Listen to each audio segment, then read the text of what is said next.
2025-ci ilin iyununda Mərdəkan qəsəbəsində baş verən və TikTok fenomeni Arzum ləqəbli İldüzə Hacıyevanın adı ilə gündəmə gələn ağır yol nəqliyyat hadisəsi nəticəsində həyatını itirən 1996-cı il təvəllüdlü Amal Məlikovun həyatı yenidən ictimai maraq doğurub.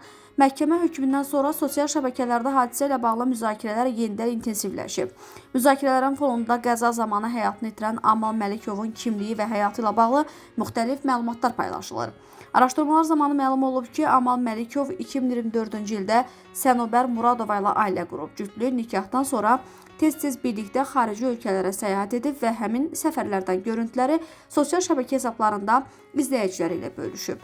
Sosial şəbəkələrdə yayılan iddialara görə Amal avtomobillərə böyük maraq göstərib, yüksək sürətlə idarə etməni sevib və bu mövzuda müxtəlif videolar paylaşıb. Onun TikTok hesabında avtomobillərlə bağlı çoxsaylı görüntülər yer alıb, lakin hazırda həmin hesab aktiv deyil.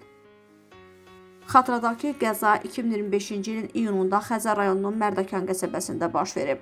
Hadisə zamanı Amal Məlikovun idarə etdiyi Mercedes markalı avtomobil idarə etmədən çıxaraq beton maneəyə çırpılıb. Nəticədə 29 yaşlı sürücü aldığı xəsarətlərdən vəfat edib, avtomobildə olan həyat yoldaşı Sənubər Muradova isə müxtəlif bədən xəsarətləri alıb.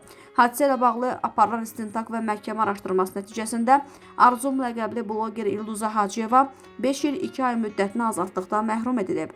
Məhkəmə hökmündə törədilmiş cinayətin ağır nəticələri, eləcə də zərər çəkmiş tərəflə barışığın əldə olunmaması nəzərə alınıb.